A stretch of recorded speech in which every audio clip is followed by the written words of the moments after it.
Hola, buenos días. Mi nombre es Ainara Puerta Larrañaga y nos encontramos hoy en Bilbao, en el domicilio de María del Rosario Lanzagorta Diego, también conocida como Charo.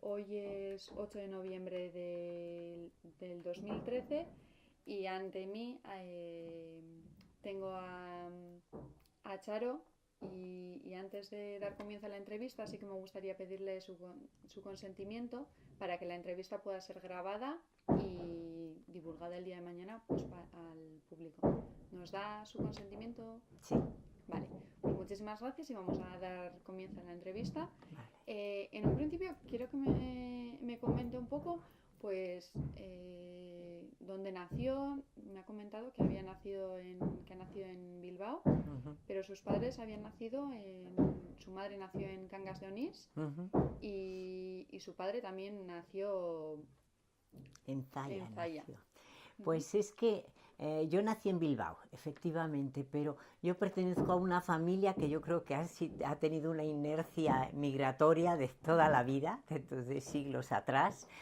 Y entonces mis padres, es verdad, nacieron uno en Cangas de Onís, porque su padre era asturiano y la madre de Balmaseda. Y mi padre nació en Zaya, pero en realidad ambos se criaron en Cuba, Ujú. porque mi abuelo estuvo de migrante en Cuba, o sea que la historia viene de atrás. ¿Y con cuántos años más o menos se fueron sus padres a Cuba? Pues de un mes, los llevaron de un mes. En realidad, tanto mi abuelo materno como el paterno Ujú. residían en Cuba. Y ambas familias, por casualidades, habían venido aquí a pasar una temporada, Ujú. o quizás con la idea de que luego algún hijo naciera aquí también, no lo Ujú. sé. El caso es que se los llevaron luego de vuelta ya de un mes, chiquitos, vaya, para allá de nuevo. Y entonces estuvieron allá hasta mi padre hasta los 12 años, creo. Ujú. Y mi madre también aproximadamente, 13 o así Ujú. también. Y ya volvieron aquí. Mi familia paterna se quedaron aquí, pero la familia de mi madre, que estaban en Asturias, Sí. eh, se volvieron para Cuba cuando vino la guerra civil. Ujú. ¿Y cómo se conocieron sus padres? Pues eran amigos desde chiquitos. Ahí tengo la foto que están los dos pequeñitos en Cuba. Ujú. Las familias eran amigas Sí. y entonces cuando volvieron esas familias a residir aquí, Ujú. pues se visitaban. Ujú. Y en una de esas visitas le pidieron a mi madre que se quedara en Zaya, pasar el verano en la casa, con mis tías y todo. Y ahí fue cuando surgió el amor, vaya, se hicieron novios y luego ya se casaron. Mi madre ya quedó a vivir aquí en Vizcaya. Ujú. ¿Y dónde se quedó a vivir su madre? ¿Aquí en Bilbao? En Bilbao. Ujú. En Bilbao. Bueno, no, mentiras, ¿eh? Vivían de recién casados en Zaya, en casa de mis abuelos, porque mi abuelo al volver de Cuba hizo una gran casa tipo indiano y todas estas cosas que pasaban. Y allí vivían, era una casa muy grande en la que podían vivir varias familias. Ujú. Y de hecho, entonces éramos una familia extensa. Vivían también otros tíos, no, esos vivieron después de la guerra. Realmente creo que antes de la guerra los únicos que vivieron allá fueron mis padres con mis abuelos, Ujú. hasta que vino la guerra. Cuando la guerra, mis abuelos tuvieron que salir a Francia. Ahí tengo fotos inclusive de Ujú. refugiados y estuvieron bastante tiempo allá. Entonces mis padres ya después tomaron un piso aquí en Bilbao Ujú. y se quedaron en Bilbao, pero hasta entonces habían vivido en Zalla con ellos. ¿Y qué recuerdos guardan o guardaban sus padres de la guerra, sobre la guerra? ¿Qué le contaban? Pues mi padre no hablaba mucho sobre la guerra, ¿eh? Ujú. En mi casa todo lo que era política y eso se trataba de evitar, Ujú. creo yo. Ujú. Y bueno, mi madre contaba más experiencias que había tenido amargas porque había estado con las dos niñas recién nacidas. Es más, mi hermana Ujú. Carmele, ella nació justo cuando el 23 de julio, o sea, Ujú. recién empezada la guerra. Entonces estaba recién nacidita y les quitaron la casa de Zaya también, y entonces mi madre se vio forzada, pues no sé, a ver dónde iba con las niñas y todos estos problemas. Mi madre contaba más, pero mi padre no solía hablar mucho. Él lo que sí decía, para que veas, eso es verdad, decía que había encontrado gente que le había ayudado en los dos bandos y que gracias también a la ayuda de esos pudo sobrevivir de alguna forma, ¿no? Y porque lo sacaron de la cárcel y cosas de esas. ¿Y él que estuvo exiliado en Francia? No, mi padre se quedó acá. Mi padre se quedó acá y mi madre también, con las niñas. Pero después, bueno, pues no sé, también gracias a eso se les devolvió la casa, a que mi padre al final, porque lo cogieron prisionero, estuvo luego luchando pues del lado franquista y él hizo valer eso para que les devolvieran las casas, las cuentas de mi abuelo y cosas de esas, ¿no? Pero luego, en cuanto pudo y vio la oportunidad, nos marchamos para México. ¿Y cómo surgió un poco esa oportunidad de salir a otro país? Pues porque, como te digo, los encartados siempre tenemos vínculos con América Latina, y sí, muchísimos. Entonces, mi abuelo, que había estado en Cuba, había llevado a unos parientes y le había ayudado a ese pariente, le había dado un dinero para que pusiera un negocio en México. Al morir mi abuelo, se le pidió a ese pariente pues cuentas sobre ese dinero y dijo pues que estaba muy mal, que estaba quebrando. Entonces mi padre vio la oportunidad de ir a Cuba, vender lo que quedaba en Cuba, que era la casa donde había estado el negocio y esas cosas, y ese dinero lo invirtió en México para sacar a flote el negocio del pariente. Y al principio nos llevó solo a nosotros, a los pequeños, nos llevaron, pero luego ya, y mis hermanas se quedaron aquí internas. Pero cuando vio que iban bien las cosas y que ya había una idea de quedarse en México, porque hasta entonces estábamos en ver qué pasaba, pues ya llevó al resto de la familia y nos quedamos allá. ¿Y de qué trabajaban sus Eran padres? ferreteros, igual que mi abuelo fue ferretero en Cuba y mi padre fue ferretero en México también, y ese pariente también era ferretero en México, o sea que sí, muchos vizcaínos estaban en el gremio ese de ferreterías, pues. ¿Y hacia qué año más o menos empezó a tantear ese negocio que parece que estaba quebrando? Pues eso fue en el año... mis padres estuvieron yendo a México en el 49. En el 49 fueron a tantear cómo estaban a vencer toda esta venta que te digo en Cuba y este ingreso de dinero en México. Eso fue por el año, yo me imagino que sería el 50 igual, y ya en el 51 nos llevaron a nosotros. ¿Y ustedes qué idea tenían sobre México después de todo lo que habrían pasado, supongo que en la guerra? Pues fíjate que yo acá, lo que yo recuerdo de pequeña en México, aquí en Bilbao, era que era muy oscuro, que era triste inclusive. Luego, como mis padres se desplazaban a México, pues yo me quedaba a vivir, nos quedábamos todos los hermanos, con mi abuela, que ya era mayor, con una parienta que vivía con mi abuela, y con una muchacha mayor que teníamos también. Era como triste todo, yo lo recuerdo triste, la verdad. Y ir a México fue como el mayor regalo del mundo. México era todo luz, todo alegría. Fíjate que yo, una niña, pues con 9 años recién cumplidos, me impresionó muchísimo. Era muy alegre y la gente muy cariñosa. El mismo colegio, que el colegio enseguida, todas se peleaban por estar contigo, porque jugaras con ellas, porque te sentaras junto de ellas. Era otra forma de ser. Y menos triste, más alegre, más extrovertida. Yo lo recuerdo, la verdad, como algo muy bonito. Para mí fue una experiencia muy bonita. ¿Y qué les contaron antes de ir a México? ¿Qué les nos decían?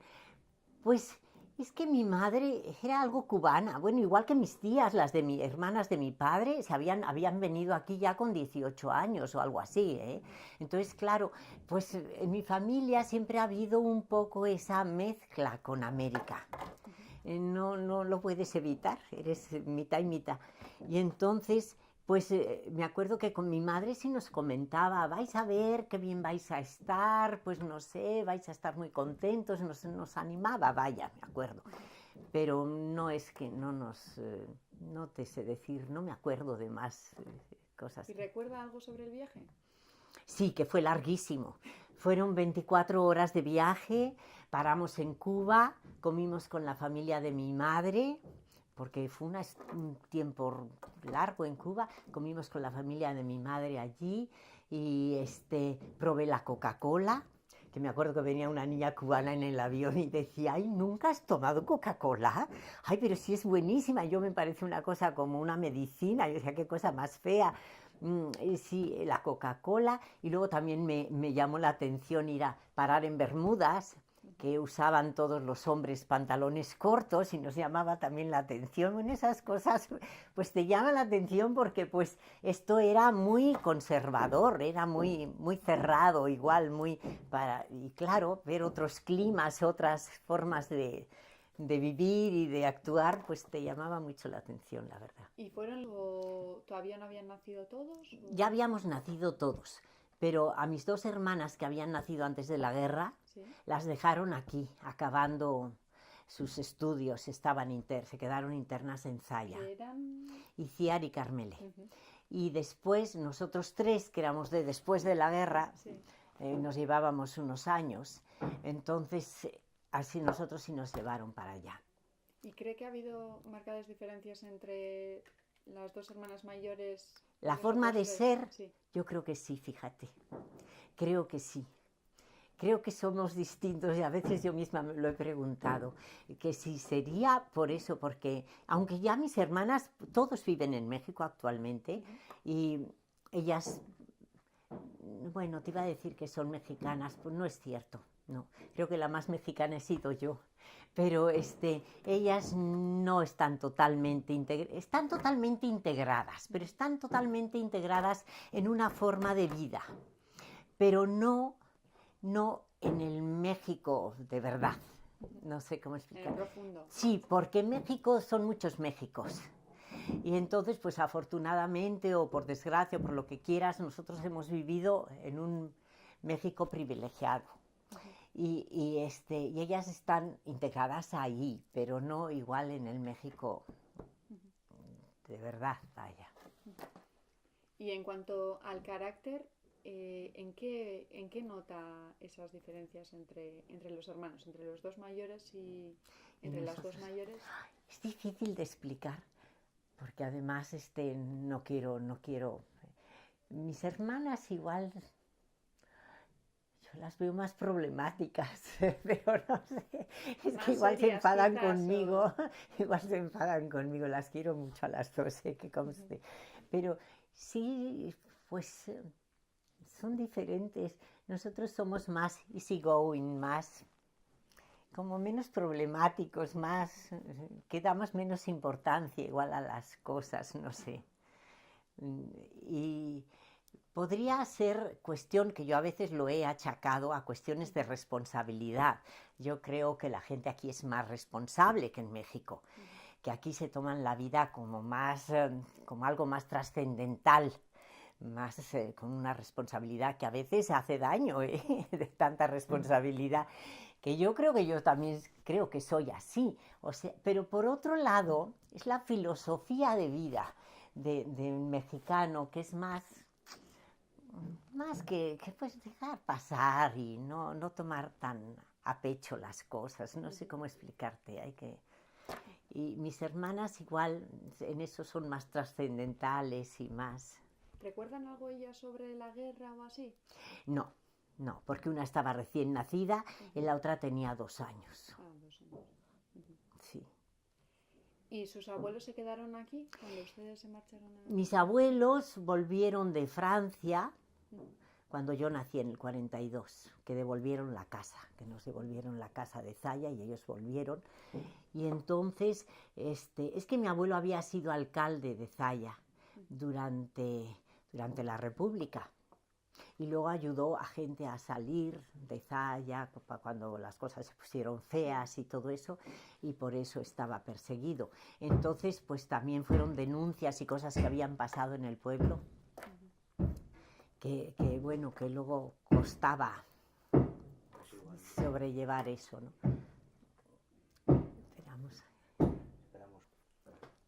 Es que, bueno, no sé. Y volviendo un poco al viaje que realizó a México, ha comentado que fue el mismo día que cumplía años, ¿no? Sí, ese día fue. Que mi madre me regaló un cuento de cromos para que me entretuviera todo el viaje. Eran cromos, bueno, que atrás viene la historia contada de lo que era. Ahí lo tengo guardado. Y ese día me fue. Y te digo, fue larguísimo, eterno. Llegamos allá y lo primero que me llamó la atención, porque llegamos de noche, era los anuncios luminosos, que aquí no había, claro. Y bueno, y muchos coches, que aquí tampoco había. Entonces era anuncios luminosos de la Coca-Cola, de todo esto. Como niña los veías dar vueltas y todo aquello, decías, ¡ay, qué bonito! No sé, era, sí, muy bonito. Y luego el cielo de México, azul. Esas fueron las primeras impresiones. ¿Y nada más llegar le recibió alguien de su familia? Sí, este pariente que estaba allí, él nos fue a recibir. ¿Cómo se llamaba? Se llamaba Emilio Lanzagorta, estaba medio loco. Ay, bueno, no debería de decir esto, pero ahí tengo un libro de él y ¿Y llevaba él muchos años viviendo en México? Sí, muchos. Llevaba, pues yo me imagino que desde que estuvo en Cuba con mi abuelo, que después ya se pasó a México. Estuvo primero en Estados Unidos, aprendiendo inglés, con una familia que también creo que eran vascos. Ahí cuenta su historia. Y después ya se fue para México. Y la verdad es que era te iba a decir un gran empresario, pero más bien un gran embaucador quizás, porque se dedicó a llevar a México a toda la gente habida y por haber. Gringos, capital extranjero gringo, muchísimas inversiones americanas, eso es verdad, ¿eh? Inclusive colegios americanos, y luego también llevó mucha gente vasca, a los mismos Asúa, que fue vicelendakari y Jon Asúa. Todos estos niños yo los he visto nacer porque los llevó él para México, a sus padres. Y llevó también a las bicicletas BH, que luego eran socios de las bicicletas mi padre, él y los Beistegui. Y bueno, a muchísimas empresas llevó. En eso era algo fuera de serie. Tenía una capacidad terrible para embaucar a la gente y hacer que invirtieran. Pero luego era como, bueno, a mi mismo padre le quiso aplicar, una vez que ya el negocio estuvo bien, le quiso aplicar el 33 y que se marchara. Y entonces ya mi padre, ¿por qué? Pues porque él se sentía que no lo dejaba desarrollarse ni meter mano en el negocio y todas esas cosas, y ya, claro, no le sentó bien. Y eso yo creo que a la larga igual le pasaba con todo mundo, porque él era como de hacer cosas, de inventar cosas, pero no de continuarlas, de mantenerlas, ¿me entiendes? Entonces, bueno, pues... Pero bueno, era una gente, todo el mundo guarda un recuerdo de él especial y cuenta anécdotas de él, porque es para muchas anécdotas, pero bueno. ¿Y les embaucó igualmente cuando llegaron ustedes ahí? Pues cuando llegamos, él quiso que viviéramos en una casa que era de él. Entonces, él tenía una casa tipo vasco, pero más grande, y con frontón, donde iba a jugar José Mari Belauste a la pelota y mucha gente de aquí. Y luego cerca había una casita que fue la que nos cedió a nosotros, para que viviéramos allí. Y bueno, estuvimos viviendo allí, pero cuando se enfadó con mi padre, porque mi padre no le dejaba meter mano en el negocio y esto, nos echó. Nos echó de allí y bueno, mi padre entonces conocía a un señor alemán que había conocido a mi abuelo en Cuba. Era un ingeniero alemán que hacía todas las chimeneas de los ingenios de azúcar. Un ingeniero. Y cuando vio a mi padre, le dijo, ¿tú qué eres de Bernardo Lanzagorta de Cuba? Y dijo, pues hijo. Y le dijo, lo tomó como un hijo a mi padre. Y entonces él le prestó el dinero a mi padre para comprar una casa. Es más, él nos la compró, la casa donde luego ya vivimos. ¿Y de qué año estamos hablando más o menos? Estamos hablando, yo tenía 14, así que, bueno, espérate, ahí saca cuentas, porque yo... 55 sería más o menos. 55, algo así, sí. Sí, tenía yo 9 con 51, así que, ay, es que soy malísima pues para 56, los números. entonces. Sí, 56, sí. ¿Y recuerda el nombre del ingeniero alemán? Sí, se apellidaba Mayer, y de nombre... Ay, espérate, ya me vendrá. Ay, pues sí, en mi casa hasta había fotos de él por todos lados, lo queríamos muchísimo. Y tenía luego una hija natural, este señor, que cuando él se hizo viejito, mi padre le dijo, oye, ¿por qué no llamas a tu hija? Y que esté aquí contigo y le heredas a ella y todo esto. Y entonces la buscaron en Alemania y la llevaron, Magdalena Mayer. Y Magdalena fue para México, estuvo con su padre, le cuidó y luego heredó todo el dinero de él, claro. Era una persona buenísima que siempre decía que era hermana de mi padre. Es mi hermano, decía, y es verdad, muy buena persona. ¿Y cómo así no tenía Mayer relación con su hija? ¿O? No tenía. Sabía que había dejado a una mujer embarazada, pero hasta ahí. Y luego entonces la buscaron y entonces la recuperaron, fíjate. Son historias, ¿verdad? Pero bueno, el caso es que sí.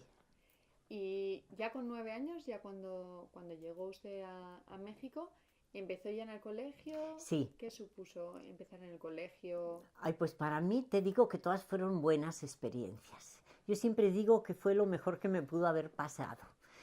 El colegio, las monjas eran encantadoras. Eran muy humanas, me cogían de la mano y vente que te vamos a presentar con las nuevas compañeras, y a las compañeras les decían tienes que ayudarla y todas las compañeras se volcaban en ayudarte. La enseñanza en México era estupenda, de verdad. Yo llegué y ya sabían inglés la mayoría de las niñas. Entonces me metieron a una obra de teatro que me aprendí las cosas de memoria en inglés. Y bueno, ahí sí tuve que ponerme al día. Cada vez que daban historia en el colegio, me decían que si yo me quería salir de la clase por si me ofendía, porque se suponía que como ponían mal a los españoles en la clase de historia, que yo me iba a ofender. A mí yo me salía, no sabía qué pasaba, ¿no? Pero luego lo he pensado de mayor y digo, qué cosa, ¿no? Pero por respeto, vaya, lo hacían. Y nada, todo, la verdad, muy bien, muy fácil. El colegio era muy alegre, muy agradable. Todo era agradable. La vida en México es fácil, es agradable. No para todo el mundo, me imagino, porque luego, cuando empecé a crecer, me di cuenta después de las desigualdades tan grandes que existen y problemas, ¿no? Pero la verdad es que así todo, la gente siempre es cariñosa con uno. ¿Y en qué colegio empezó al principio? En el Instituto Mexicano Regina, que es el Colegio Jesús María, que está aquí en Archanda. Entonces ahí empecé. Allí en México los colegios no tienen nombres religiosos porque Calles hizo la separación entre el Estado y la Iglesia, y entonces se quitó que tuvieran nombres, aunque sean de religiosas, que todo el mundo sabe que son de religiosas, pero bueno, el caso es que así figura como que son como semilaicos, ¿no? Entonces a ese colegio fui. ¿Y sus hermanas también? La pequeña La también, pequeña también fue al mismo colegio. también, Ujú. también. Y después ya una vez que terminó, ahí realizó, ¿qué Ahí estudios? terminé hasta preparatoria Ujú, y entonces después,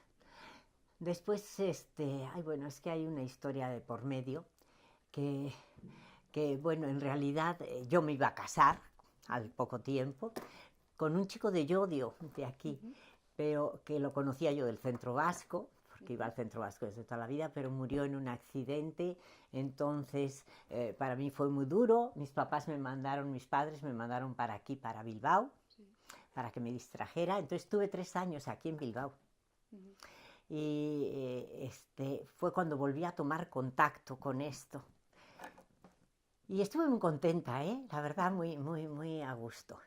Y después dije que quería yo volver a México porque quería estudiar antropología y quería estar con mi familia. Me costó mucho dejar esto, esa es la verdad, me fui llorando y volví a México y ya me puse a estudiar antropología. ujú. ¿Y qué edad tenía más o menos cuando regresó a Bilbao y pasó los 3 años? Pues estuve en Bilbao, espérate, desde el 64, 65 y 66 hasta el 67. Ujú, Hasta el 67. Entonces, luego cuando volví a México fueron las Olimpiadas, el 68.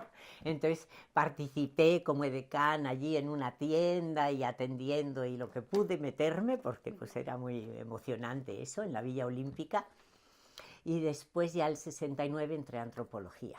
ujú. ¿Y cómo o cuál fue su interés? ¿Desde siempre había querido estudiar antropología o a raíz de...? Bueno, en realidad no lo tenía claro, porque uno termina el colegio y yo no sabía, además era una niña muy protegida. Si aquí los niños son protegidos, en México se es mucho más, Ujú, muy protegido, que no tienes la oportunidad de vivir el verdadero México. Yo vivía entre mi casa y el centro vasco. ujú, En el centro vasco íbamos a bailar, y hacíamos obras de teatro, bailábamos en la televisión, nos lo pasábamos muy bien, teníamos un grupo de chicos y chicas, todos hijos de exiliados por lo general, ujú. y era un sitio muy agradable de estar, la verdad. Ujú. Y bueno, ¿Recuerdan nombres de los, del centro sí, del vasco, centro vasco? sí, claro, muchísimos, muchísimos. Bueno, los dos hermanos Luisa, Ujú, John y Unaide Luisa, que chapó, de verdad. Sobre todo John fue una persona, ya murió desgraciadamente, que nos daba, era nuestro profesor de baile, era el que tocaba el chistu, era ujú, una persona que dio muchísimo por crear grupo, por ayudar, luego dio clases de euskera también. Ahora, también cuando yo era más pequeña, Juanito Beistegui, el ujú. padre de las Beistegui, de la Sí. BH que había ido para allá.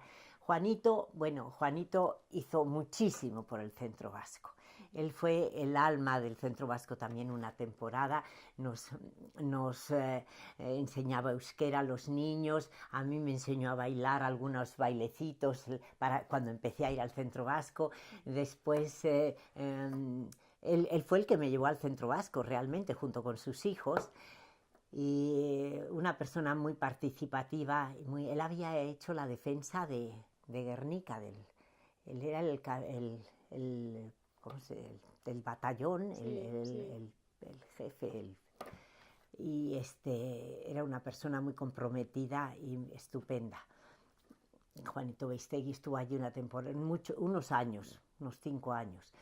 Pero luego estaban también los García Urteaga, Javier García Urteaga, que ese colaboró muchísimo luego con el gobierno vasco, ha colaborado pues en plan económico, me imagino, Ujú, de llevar empresas o así, aunque yo, Luisa, también ha llevado muchísimas empresas. Y luego estaban los Ogoñope, así les decimos, pero en realidad son Ruiz de Asúa, se apellidan ellos. Y ellos tenían era el encargado de ¿cómo se llama? Una radio y de un periódico que era Euskodeia, la voz de los ujú, vascos.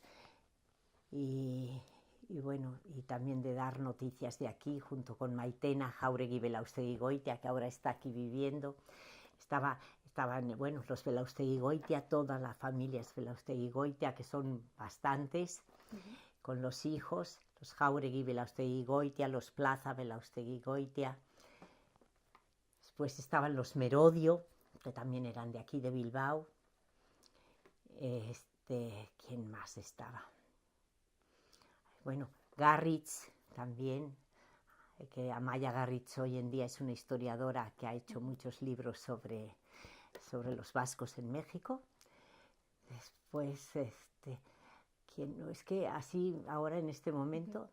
¿Y qué Miquela Jáureguis, de... ay, te tengo que hablar de los Miquela Jáureguis, de todos los iruneses. De Irún había muchísimos también. Ellos formaban como un grupo aparte, que hicieron, crearon Gastelupe y centros de comida de estos, como centros de... Sí, chocos de comida, sí, sí. Sociedades gastronómicas. ¿Y qué recuerdos guarda en general sobre el centro vasco? Pues que fue una época maravillosa, que éramos todos los padres, nos dejaban ir ahí libres, porque se conocían todas las familias.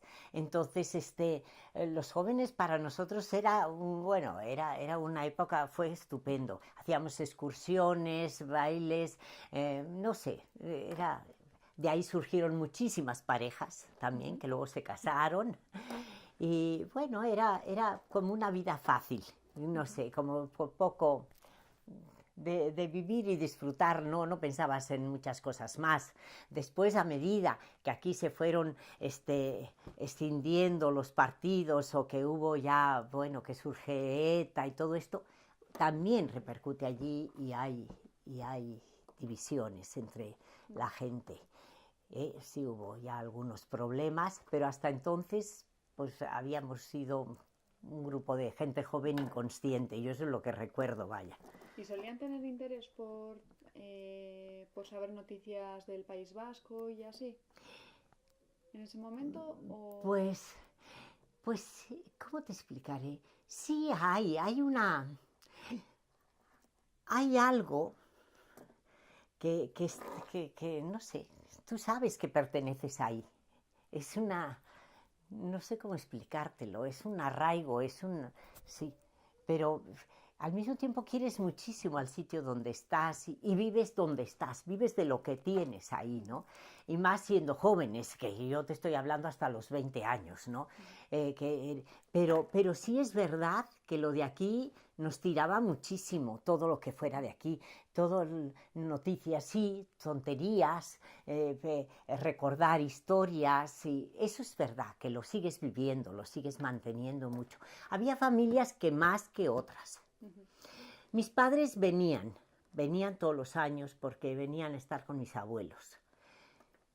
Y entonces, pues ellos no tenían esa nostalgia tan fuerte como otras familias que habían sido exiliados políticos y que no podían volver.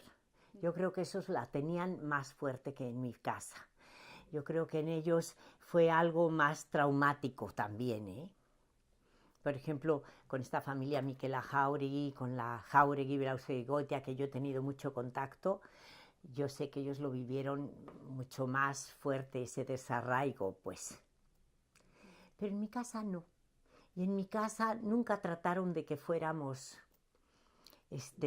nunca trataron que fuéramos de cierto lugar. Nos dejaban ser. Quizás porque mis padres habían sido también parte de Cuba, o yo qué sé, pero es verdad. Ay, creo que, si me permites, creo que está... Hubo algunas familias que vivieron el desarraigo de manera más notoria. Mucho más. Que en el caso de sus progenitores, por ejemplo, como volvían... A ese no voy a contestar. No te preocupes que no contesto.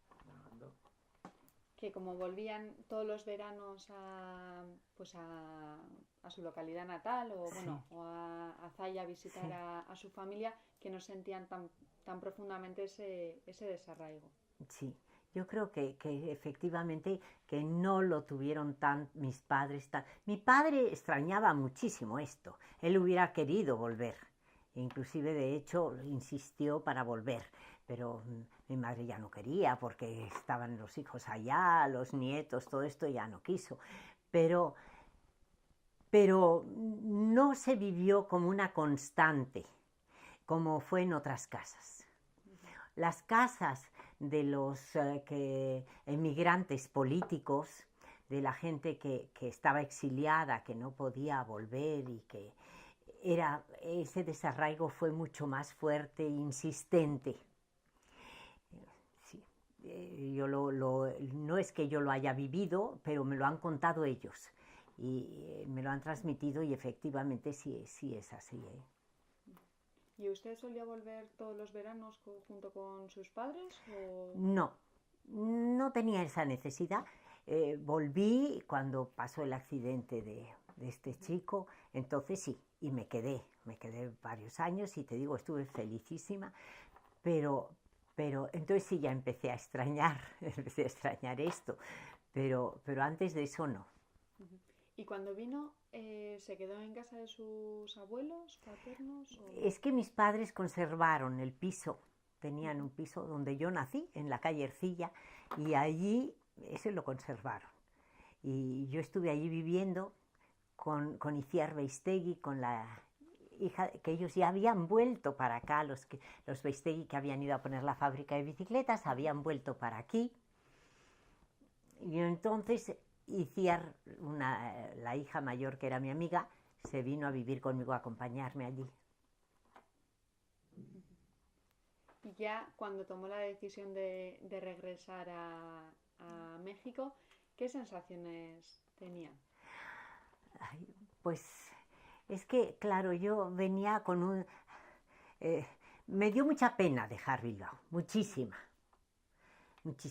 pero tenía ganas de volver a empezar en México, de hacer antropología, de hacer algo y de conocer México a fondo. También eso tenía ganas, era como una asignatura pendiente. Entonces, pues cuando volví allá, me metí a antropología, me metí a la escuela de antropología, que es gratuita. Es pública. Es pública, es para todo el mundo.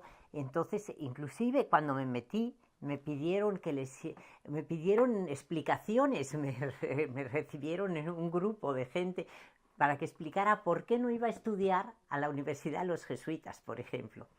Y yo les expliqué eso, pues digo, pues es que precisamente tengo ganas de conocer el México real, ¿no? Si me meto a los jesuitas, si me meto a la universidad de allá, voy a volver a estar en el círculo que siempre he estado y no quiero. Entonces me admitieron de la misma, entonces yo hice la carrera sin pagar nada, la verdad, y fue una experiencia maravillosa. De verdad, yo no sé si soy demasiado positiva, pero creo que he tenido unas experiencias, unas oportunidades en la vida maravillosas. Y la de antropología fue genial. Fue conocer otras formas de ser, de pensar, del México verdadero. Bueno, me metí, era el 69, que había sido todo el movimiento estudiantil, o sea, había muchos problemas en México y pues uno se involucra y participas y cambié mucho mi escala de valores, muchas cosas. Y desde entonces dejé el Centro Vasco totalmente. Quizás lo dejé hasta ahorita. Hasta ahora, creo que sí. También era el trauma de que había muerto este chico, de muchos recuerdos, muchas cosas, y quizás eso también intervino, ¿no? Pero también es la opción de escoger, de tomar partido, de decidirte por algo, y yo tomé la opción por México, la verdad. Entonces, y dentro del círculo de amigos que probablemente hizo mientras estudiaba la carrera, ¿le dieron la oportunidad de conocer un México que desconocía, quizás? Pues sí, muchísimo. Sí, sobre todo en todos los sentidos, o sea, de desarrollar una mayor conciencia con la situación de México y de conocer gente muy valiosa, gente que venía de pueblos, que se pagaba su carrera, que tenía que luchar mucho. Por ejemplo, aquí tengo el libro, es El Mariachi. Sí. Ese libro está escrito por Jesús Jáuregui. Jesús Jáuregui, que yo siempre decía, tú eres medio vasco, ¿eh? Porque además es muy visceral. Entonces me decía, que no, Charito, yo soy de una ranchería, me decía, y es verdad. Entonces, este Jesús, pues es una persona muy trabajadora, que hizo la carrera con mucho esfuerzo, que hoy en día publica muchísimos libros, y bueno, pues es un ejemplo de gente. Sí, de gente de origen quizás más humilde. Más humilde con un compromiso y una dedicación y una responsabilidad muy, muy interesante, y que es gente además eso que muy productiva, porque todos mis compañeros, fíjate que cuando se hizo la exposición de aquí del Museo del Guggenheim, Sí. que trajeron una exposición de México, de piezas del Museo de Arqueología, no sé si la veríais, fue preciosa. Bueno, pues el responsable de la exposición, que era al mismo tiempo el director del Museo de Antropología en México en ese momento, era Solís, Felipe Solís. Él fue compañero mío también. Entonces, pues como él, mucha gente. Pilar Luna Herrerena, que hoy en día también hace mucha arqueología submarina. Bueno, gente muy valiosa conocí. Esa sí es de descendencia vasca, que también, como yo, decidió meterse a antropología. Pero pues mucha gente, eso, valiosa de allá, mucha gente mexicana también. ¿Y cómo podría definir, por ejemplo, su experiencia durante la carrera? Ay, pues como de un renacimiento igual. Ay, sí, fue ay, no sé.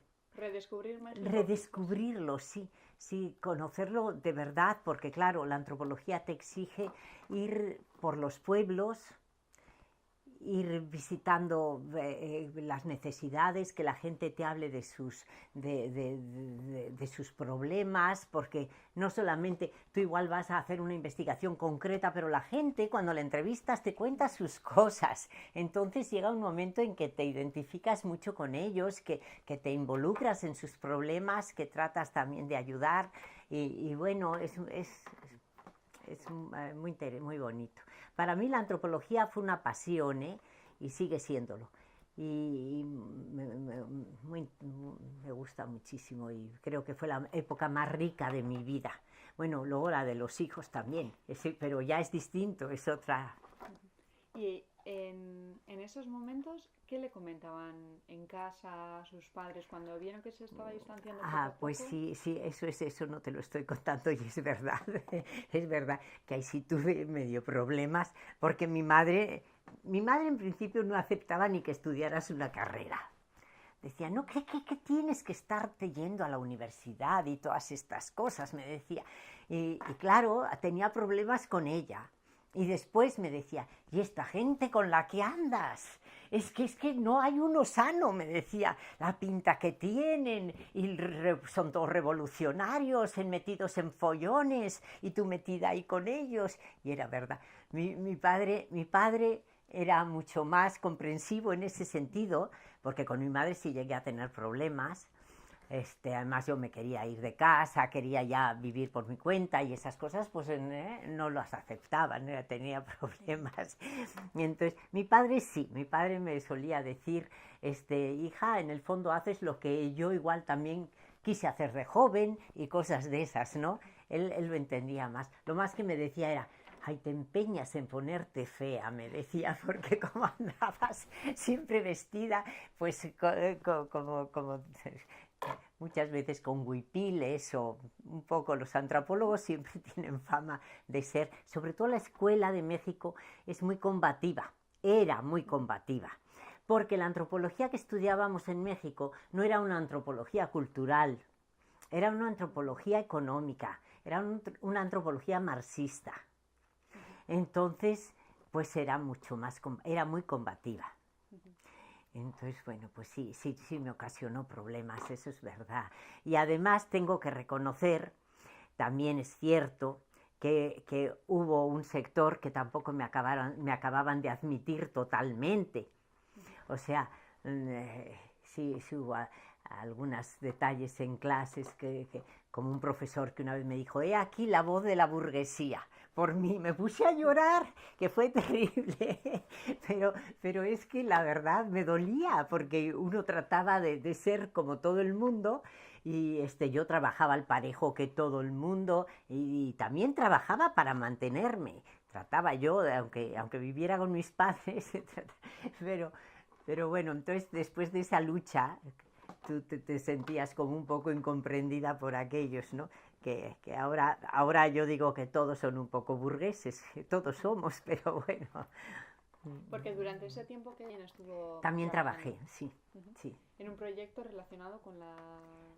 Pues mira, trabajé primero en el Instituto de Antropología e Historia como ayudante particular de Enrique Florescano, que es un señor muy importante dentro de la investigación y las publicaciones mexicanas de historia y antropología. Él es historiador y yo era su ayudante. Publicamos varias cosas y fue también una experiencia maravillosa, porque es que eran reuniones semanales en las que cada uno aportaba lo que había investigado. Y entre todos, éramos un equipo, y entre todos se veía por dónde se debía de seguir, debía continuar la investigación, y se asignaban distintas tareas a cada uno, pero era un equipo, entonces era muy enriquecedor, era estupendo. Y después figurabas encima con Florescano, yo figuro en algunos libros al parejo con él, el nombre de él y el mío, que eso no te lo hace cualquiera. Entonces, la verdad, muy, muy, muy interesante. Y hasta que me casé y entonces me quería encargar este hombre, inclusive, que hiciéramos una investigación, que me la encargó a mí, sobre la formación de la burguesía en México. Y yo me quedé sin saberle qué contestar, porque yo estaba pensando ya en casarme, en venirme a vivir a Barcelona, y hasta lo consulté con otro que trabajaba allí, y me dijo, ¿qué haré? Digo, porque fíjate esto. Entonces, bueno, pues ya le dije la verdad a Florescano, y tuve que dejar me puso ya en otro tipo de investigaciones más sencillas, más de colaboración y tal. Y bueno, pues dejé aquello y me vine para Barcelona, vaya. ¿Y cómo conoció al que sería su marido? Pues lo conocí aquí en Bilbao, porque él era un ingeniero que había venido a trabajar en Dow, en Dow Chemical, que luego fue Dow Unquinesa, pero él vino a trabajar, creo que era Dow Chemical entonces. Entonces ahí lo conocí. Pero luego yo quería volver a estudiar a México, me fui, y entonces él fue a México a buscarme varias veces. Cada vez que yo venía aquí, porque a partir de que había estado aquí ya venía con mis padres, y él también me buscaba, y bueno, total que al final pues me casé. Sí, manteníais la relación. Manteníamos una, sí. ¿Y cómo se llamaba él? Leonardo González Vázquez. Era madrileño. Trabajaba aquí. ¿Y cómo surgió la idea de ir a trabajar o de ir a vivir a Barcelona? Porque cuando me pidió que me casara con él, él vivía en Barcelona. Entonces yo me casé y me fui a vivir a Barcelona. ¿Se casaron en México? Nos casamos en México. Él fue a México y nos casamos. ¿Y su familia también fue a México? No, porque él no tenía padres, tenía solo un hermano, y entonces el hermano tenía una familia y no se pudo desplazar. En realidad fue él solo. Luego nos vinimos a Barcelona, y esa sí fue una experiencia que me costó más, fíjate. ¿Adaptarse a Barcelona? Sí. Bueno, también es que ahí ya entran cosas personales, que es más difícil de contar, pero bueno, que él tenía problemas, es una persona bipolar, y entonces era difícil, para mí el cambio de vida. Bueno, extrañaba, yo también, mucha culpa mía, porque yo extrañaba muchísimo mi vida, mi participación en México, en los trabajos estos que te cuento de investigación y bueno, mi familia misma, mis amistades. Era un modo de vida que te lo cambias totalmente. Es que no sé cómo hace uno esas tonterías, pero las hace. Entonces, sí, yo cambié totalmente. En Barcelona no tenía nada. En Barcelona había que no me acuerdo ahora el nombre. Ay, por ahí lo tengo. Bueno, había una escuela de antropología, pero la antropología era parte de medicina misma. La antropología física era de medicina, era de historia, era de todo. Estaba dividida en muchas carreras. Entonces, cuando Fabregat era el director de aquella, había estudiado en México ese hombre, y yo lo fui a visitar, Esteban Fabregat. Y le dije, oye, me pasa esto. Y me dijo, no tienes ningún problema, vente. Y aquí todo era fácil. Pero cuando llegué me di cuenta que no. Entonces me proponía que estudiara yo historia, o que me pusiera a estudiar la carrera, que no sé qué. Digo, oye, no, si yo lo que quiero es hacer mi tesis.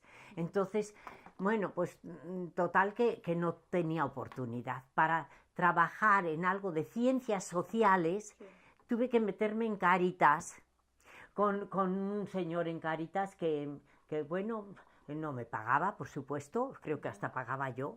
Y entonces hacíamos estudios de migración sobre los emigrantes en Cataluña, sobre todo andaluces y tal. Sí participé en alguna investigación de estas, pero ya.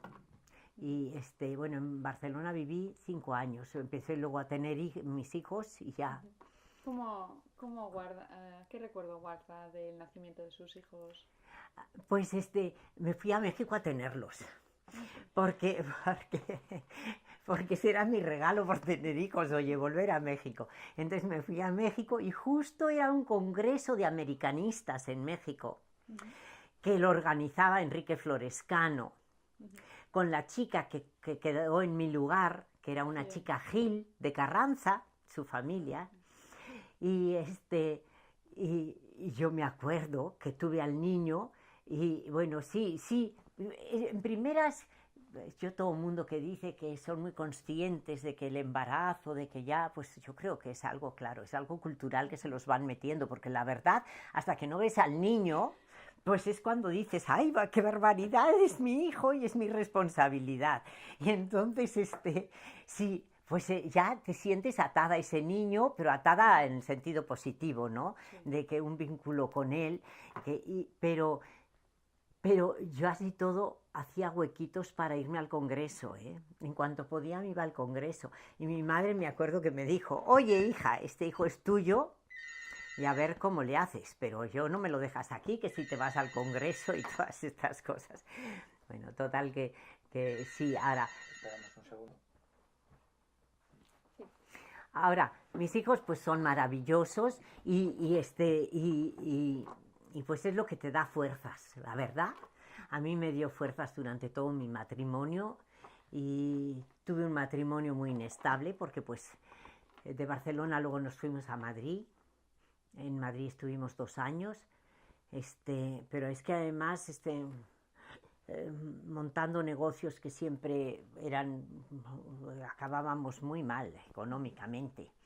Entonces mi padre dijo, bueno, pues si queréis venir a México, hablo con estos parientes, con los de Emilio Lanzagorta, para que vayáis allá. Entonces, pues sí, mi marido dijo que sí, y nos fuimos para México y estuvimos 2 años, que yo lo aproveché para hacer la tesis. Estuve en el Instituto Indigenista, trabajando de esos 2 años, y estuve sacando información sobre los mixtecos que habían emigrado al Distrito Federal y tal y cual para poder hacer la tesis. Y bueno, eso fue ¿Quién le supervisó la tesis? Leticia Méndez Mercado, que había sido compañera mía, sí, en antropología, pero ella, en lugar de casarse y todo esto como yo, lo que hizo fue irse a París y estudió allí con... Ay, ¿cómo se llama? Ay, es que hoy estoy con los nombres, a ver, al ratito me vendrá. Hizo allí un doctorado. Y entonces ella cuando volvió a México tuvo la oportunidad de entrar con un proyecto sobre migración ahí en el INI. Y entonces me metió al proyecto y me hizo a mí encargada de la migración al DF. Yo era la que supervisaba la migración al DF, al Distrito Federal de los mixtecos. ¿Y de qué año hablamos, más o menos? Pues del 80 al 82 fue. Porque fueron a México en el 80. En el 80 fuimos y estuvimos esos 2 años allá. Eso fue.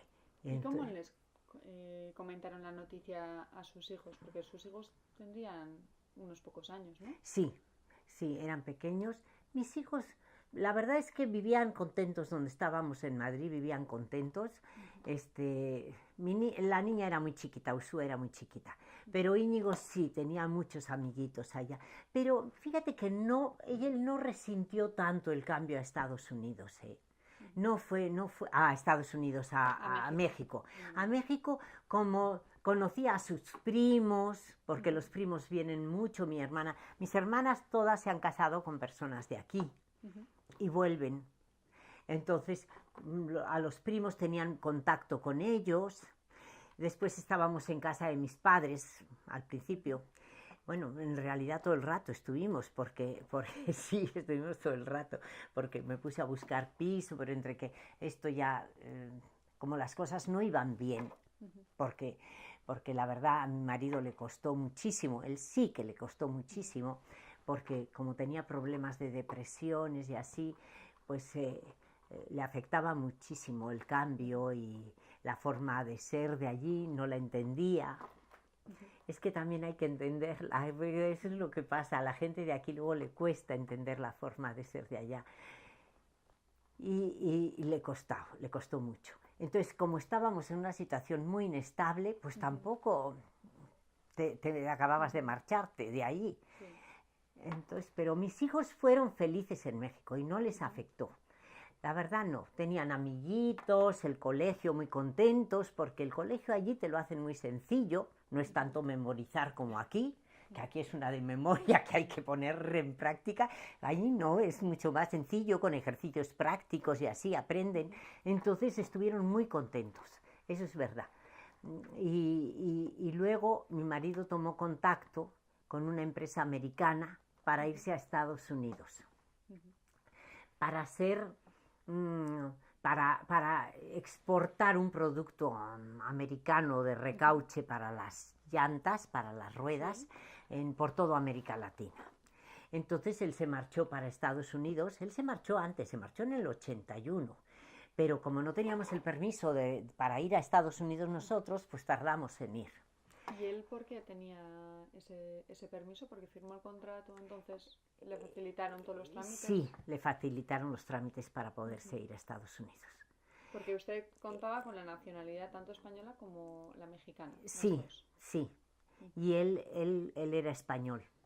Trataron de hacerlo mexicano, trataron en la empresa donde estuvo en México de hacerlo mexicano, porque ese era otro problema, que no puedes... Un español no puede ir a trabajar allá, a menos que te solicite una empresa, como que tú haces una actividad que allí es difícil de encontrar y que eres necesario para ciertas cosas. Lo demás no te permiten. Sí, debe justificarse porque se contrata un español. Eso mismo, así es. Entonces a él le ponían muchas trabas, pero así todo, bueno, se le contrató y se trató de cambiar su nacionalidad. Pero como yo en realidad me hice mexicana antes de casarme, porque yo dije, yo no quiero perder todo este tiempo que he vivido en México y ahora me voy a vivir para Barcelona y yo dejo de ser mexicana, dejo de tener mis derechos, bueno, de residencia en México, lo que sea. Y entonces me hice mexicana. Mi padre era mexicano, se había hecho mexicano desde el principio y entonces pues no tuve ningún problema.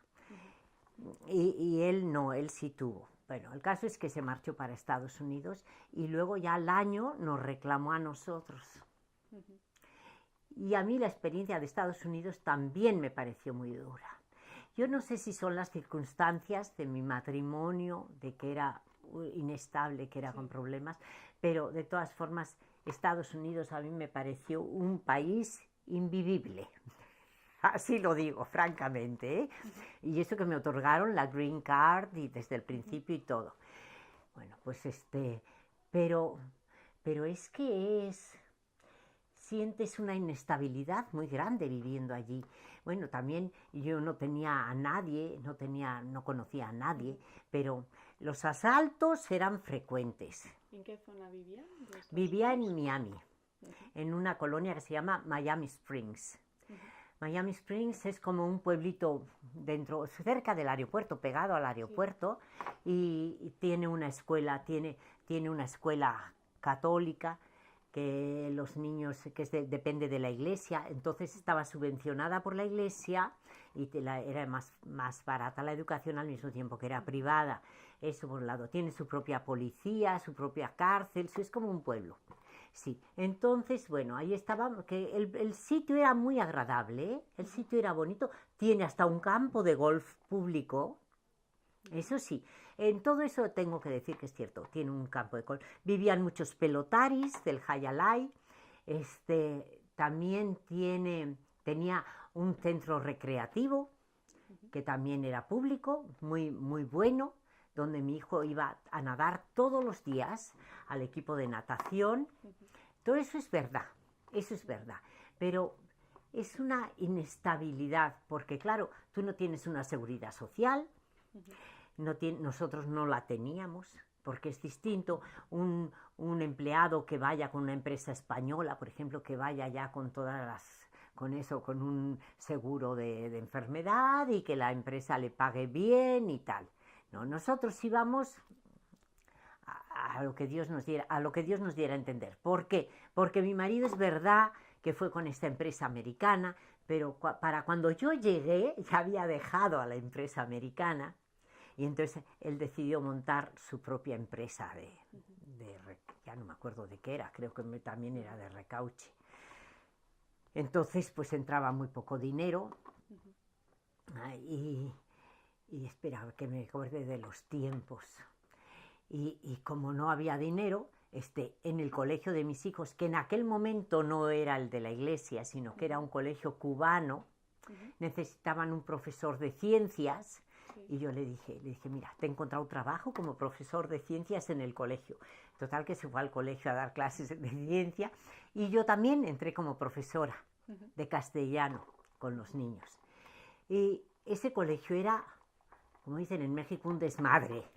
Era un desmadre porque no había por dónde agarrarlo, de verdad, ¿eh? Los niños amenazaban con que, pues si me pones mala nota me voy del colegio y el colegio quiebra, porque pues sabían que ellos tenían la sartén por el mango, entonces tú les repartías el examen y te lo hacían hacia un lado y seguían platicando con el resto del grupo.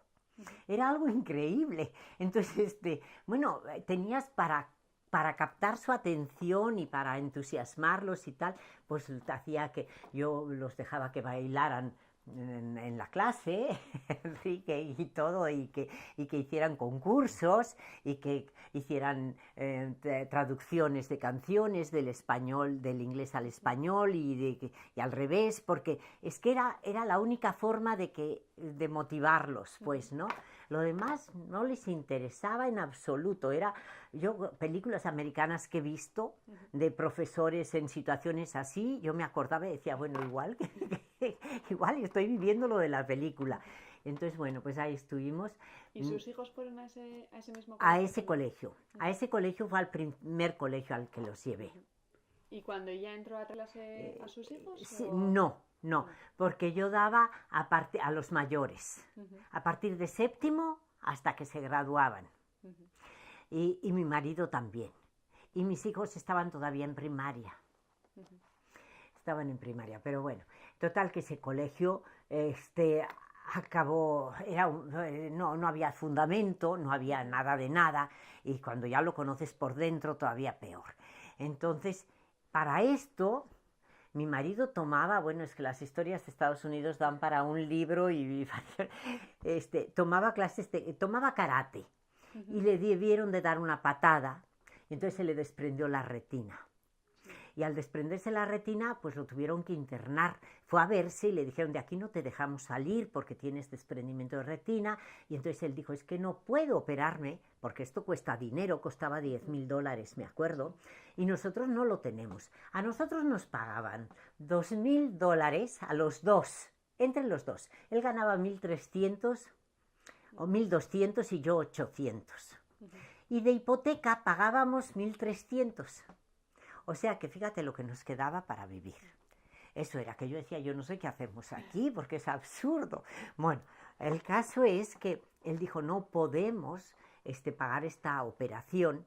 Dice, porque aparte venían las vacaciones, era ya la época de exámenes. Y él tenía, no nos pagaban vacaciones. Durante la época de vacaciones no teníamos ninguna paga. Y entonces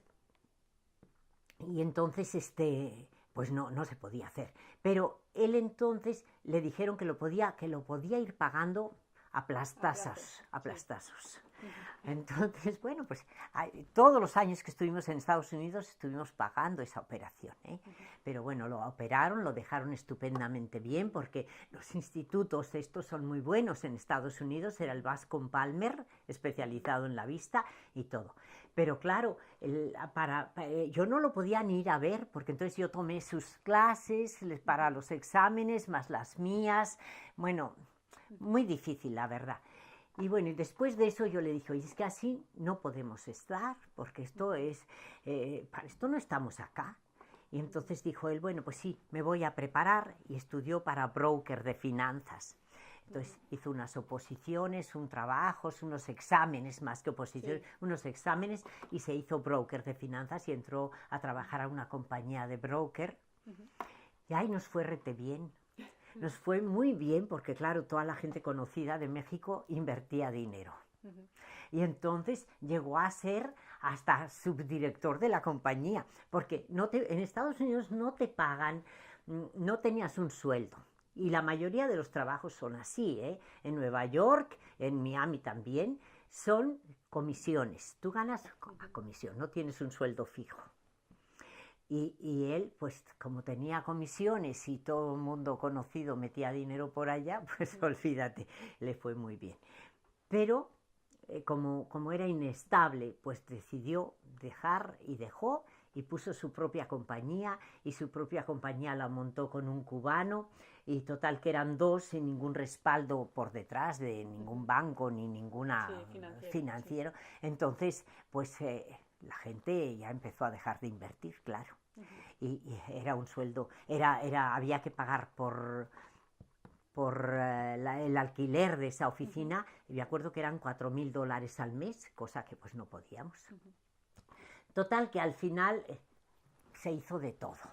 Como yo hice de todo, desde limpiar casas, trabajar en una farmacia, trabajar en una tienda de decoración. La verdad, tampoco es que me pagaran mucho, porque no te pagan mucho allá. Mis hijos les dije, aquí prohibido enfermarse, ¿eh? Nadie se enferma jamás ya, ¿eh? Nadie se va a enfermar. Y después, y ahí es que pierdo el hilo de la cosa. Bueno, el caso es que era una situación muy, muy difícil, muy incómoda, y que fue muy difícil, que hicimos de todo. Como decía mi amiga Navarra, menos vender el culo en una esquina, aquí vamos a hacer de todo, Charito, y esa es verdad, todo eso hicimos. Y después, mis hijos ahí lo pasaron mal en el colegio. Mi hija no, mi hija estuvo feliz, era de la más popular de la clase, porque allí lo importante es ser la popular, entonces era la popular, entraba a concursos de baile en las clases y todo, y siempre salía muy bien parada, pero a mi hijo no. A mi hijo, como tenía acento, como no participaba en las formas de pensar, porque él ya tenía una identidad más propia, y no decía que Estados Unidos era number one y todas esas cosas. Yo creo que como me oía a mí quejarme, entonces le hicieron bastante bullying, bastante, lo pasó mal, la verdad. Pero bueno, siempre quedó como de los primeros de clase. Esa es otra, que en Estados Unidos si eres de los primeros de clase también te discriminan. Y bueno, y al final salimos de Estados Unidos con una mano adelante y una atrás.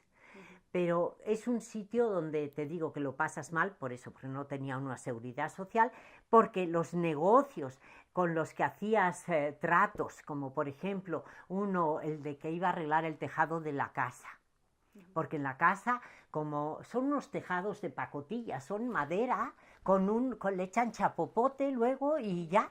Y claro, con los calores que hace allí, pues el calor te disuelve el chapopote y se hacen goteras, y luego caen unos aguaceros espantosos de estos de calor y claro, eso no funciona, había 18 goteras en la casa. Entonces habíamos hecho... Las tenía contadas. Sí, 18, venga, baldes por todos lados. Entonces, con las personas con las que habíamos hecho el contrato, la empresa, por ejemplo, pues había desaparecido. Les habíamos dado $10.000 y desaparecido. Entonces, como eso te pasa a montones, no sé si en otras partes de Estados Unidos, pero en Miami, en Florida, muchísimo. Entonces no tienes ninguna garantía. Te toman el pelo continuamente, te timan con estas cosas. Son empresas que surgen porque los pobres quieren sobrevivir de alguna forma. Es una supervivencia, es eso. Yo eso sentí que era Estados Unidos o Florida en concreto, una supervivencia de la gente. También trabajé en la Johns Hopkins University, siguiendo a los del Mariel, haciendo entrevistas. Ahí me encontré gente de lo más variopinta, muy interesante. Aprendí de santería cubana, bueno, muchas, porque está lleno de cubanos eso, claro. Y además, como me decían los mismos cubanos del Mariel, yo los entrevistaba, también una larguísima, y entonces les decía yo, pero usted parece que va saliendo adelante. Le decía yo, mire, pues tiene su coche, su refrigerador, y me decían, todo es del banco, no es nuestro, es del banco. Y era verdad, es que es verdad, todo es del banco. Entonces, bueno, aquellas gentes también lo pasaban mal. Y bueno, luego... Volviendo un poco al tema de Estados Unidos, ¿cuántos años pasó en Estados Unidos? Pues fueron 6, desde el 82 hasta el 88. Y volvimos con una mano adelante y una atrás. Decidimos venirnos a Bilbao, porque en Bilbao tenían mis padres un piso donde poder llegar. Y porque además yo aquí pensaba yo que tendría oportunidad mi marido de poder ser. Porque en Estados Unidos nunca le reconocieron. Bueno, es que más bien él no hizo ¿cómo se llama esto? La equivalencia de sus estudios, no homologó sus estudios, vaya. Entonces, aquí en Bilbao, pues no tenía que hacer eso, ¿no? Sí. Entonces nos vinimos para Bilbao. ¿Y cómo les comentaron a sus hijos ya este nuevo regreso? Pues eso, a mi hija le costó muchísimo. Es más, creo que sigue en periodo de adaptación. y a mi hijo, no. A mi hijo lo agradeció.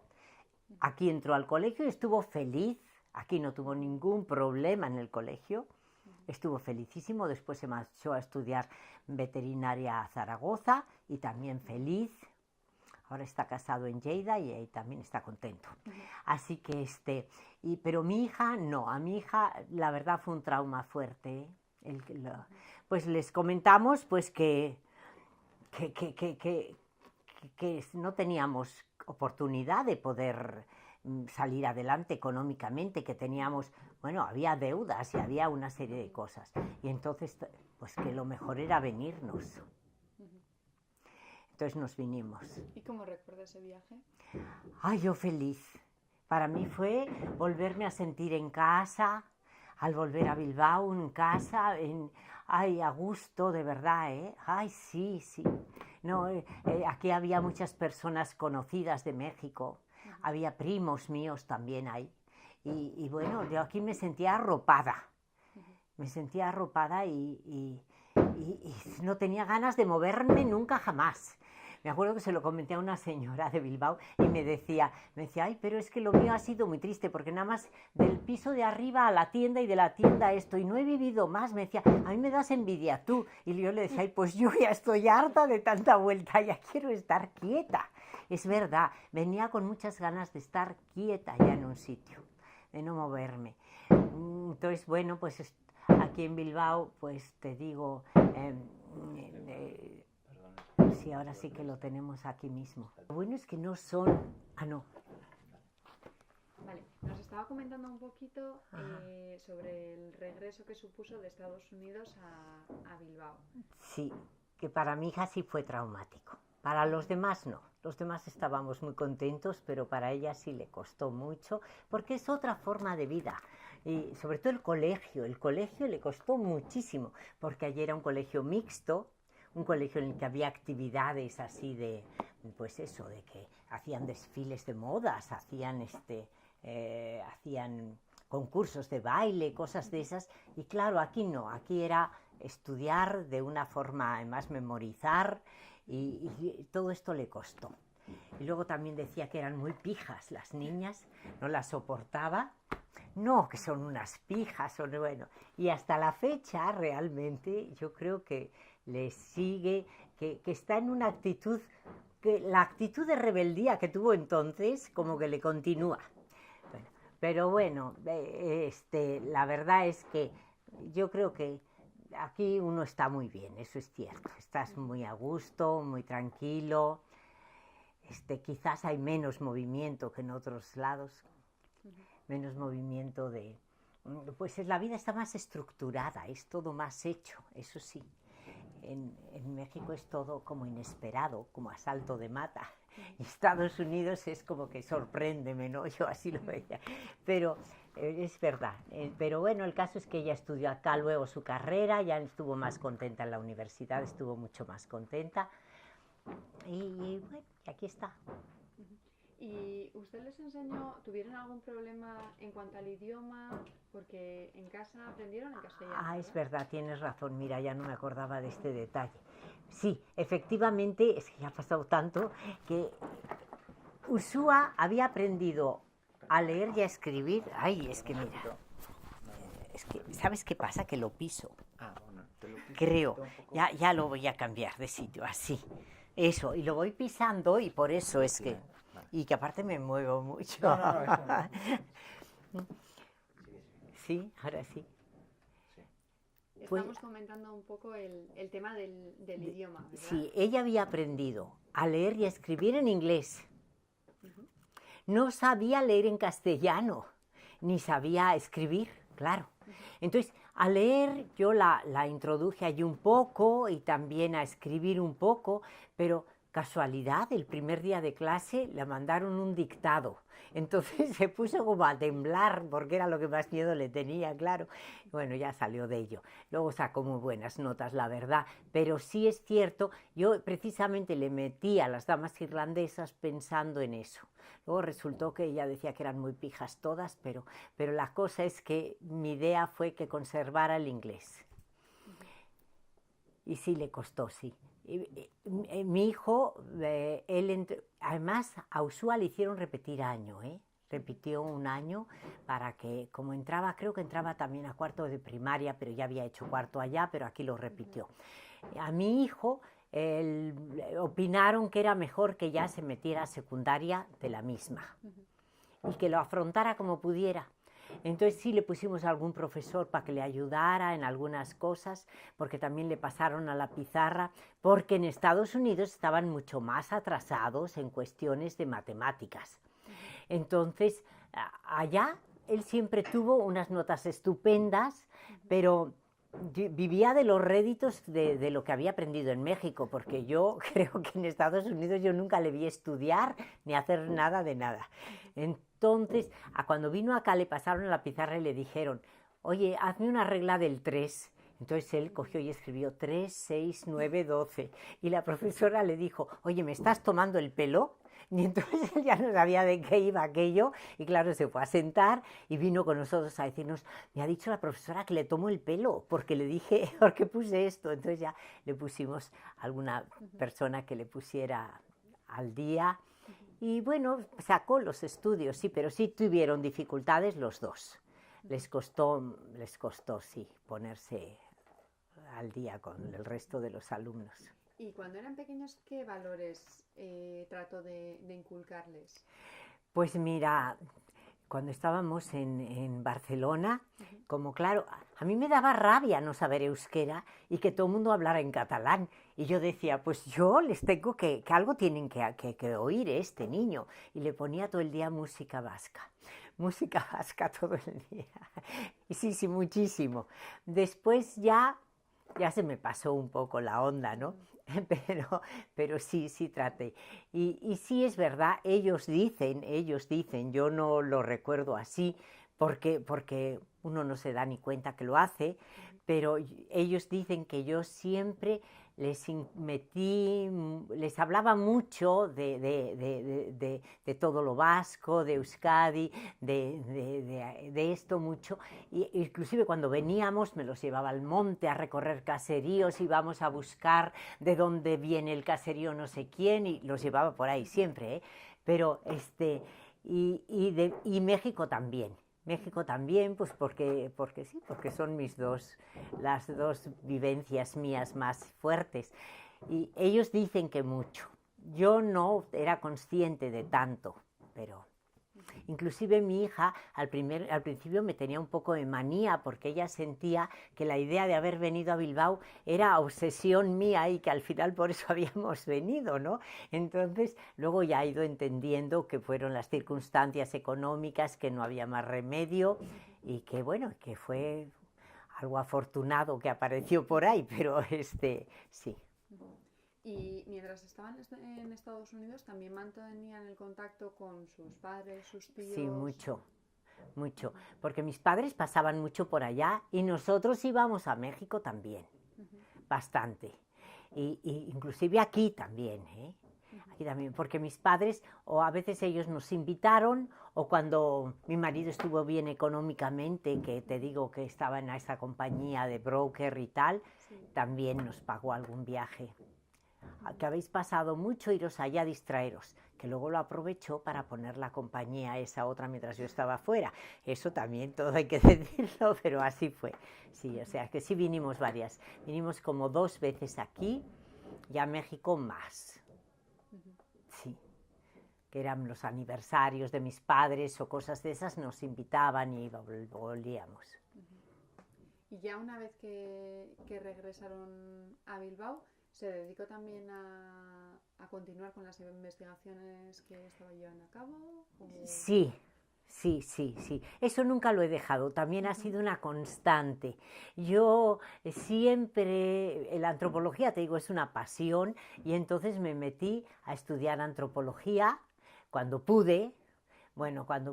Yo al principio estuve muy mal económicamente aquí, la verdad. Y pudimos comprar este piso gracias a que el de Madrid se había quedado alquilado y durante el tiempo que estuvimos fuera se fue pagando con el alquiler. Entonces al volver nosotros se les vendió a estas personas y entonces con el dinero que nos dieron se compró este piso y sobró un dinero. Y con el dinero que sobró fuimos tirando mientras que aparecía un trabajo y cosas de esas, ¿no? Y hasta que apareció un trabajo, pero mi marido sí consiguió un trabajo, pero era en Madrid, los niños ya estaban en el colegio aquí, no querían ni pensar en mudarse otra vez de colegio, porque siempre se han quejado de que ha sido muchos cambios de colegios, que no tienen amigos desde la niñez, porque pues ccambiaban continuamente y entonces pues eran amigos de un tiempo, sí. Y aquí entonces entraron al colegio y ya pensamos que no era bueno moverlos más. Entonces el que se desplazaba era mi marido, pero luego también dejó eso y luego ya nos separamos nosotros. Yo estuve dando clases a estos alumnos americanos, de clases de castellano, también como había estudiado en Estados Unidos en el tiempo bueno de las vacas gordas, me había metido a estudiar Bellas Artes, porque no había antropología, había en Boca Ratón, y Boca Ratón me quedaba muy lejos, entonces pues me puse a pintar y sacaba también de los cuadros, sacaba un dinero, hice una exposición en México y vendí todo, porque claro, todo el mundo vino, les mandé a todos los vascos de México, y como eran escenas, paisajes vascos, pues me compraron todo el mundo. Bueno, pues esas cosas. Y luego me separé. ¿En qué año más o menos? En el 94, 94-95, que murió mi padre.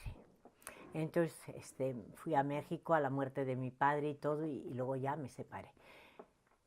Y bueno, para bien o para mal, el caso es que yo recibí un dinero de mis padres que ya me pude mantener más fácil sola. Y entonces lo que más quería en el mundo era seguir con la antropología, así que me metí a estudiar un doctorado en Deusto y estuve muy contenta. Lo acabé, pero no hice la suficiencia investigadora con Joséchu Martínez Montoya, pero luego ya no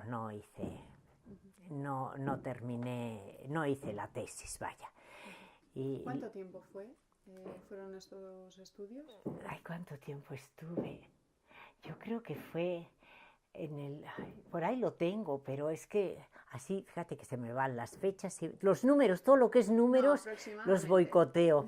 Pues ha de haber sido por 1900. Primero me metí a estudiar arte contemporáneo vasco. Eso me metí a hacer. Que me publicaron una cosa sobre las vidrieras de Bilbao, me llamaron por teléfono y me lo publicó Deusto y me dijeron, oye, ¿te interesa? Y dije, ay, pues sí, encantada, que era mi trabajo de fin de curso. Y después ya para reciclarme, pues no había estudiado hacía tiempo, y luego ya me metía a esto, y sería el año pues 90 y tantos, 1998, 99, creo que por ahí fue. Y bueno, y sí, ya en el 2000 ya no estuve, creo. Bueno, pero no te lo puedo decir ahora, sí, de memoria no me lo... Y el caso es eso. Y luego he seguido con las investigaciones, porque me encanta. Y como siempre tuve en mente que los que habían hecho la independencia de México eran encartados de Bordesola y que lo quería investigar, pues los 4 últimos años me las he pasado en los archivos, sobre todo en el de notarías, sí, sacando de todos los escribanos lo que eran los contratos matrimoniales, las hipotecas, los testamentos, todo lo que pude encontrar, de forma que pudiera reconstruir la vida de estas personas a México. Y entonces he sacado cosas muy interesantes, la verdad, porque me he dado cuenta que al mismo tiempo que se designaba a un heredero, a la misma fecha, el mismo día quizás, sí, se designaba también al hijo que iba a ir a América, O sea, se veía ya cuál iba a ser el futuro del caserío, se programaba el futuro para ese caserío, no para esa casa. Y entonces en estas personas, por ejemplo, había una inmigración, cada generación un hijo iba. Se designaba un hijo que fuera para allá. O sea, era parte del mantenimiento de la supervivencia de la casa.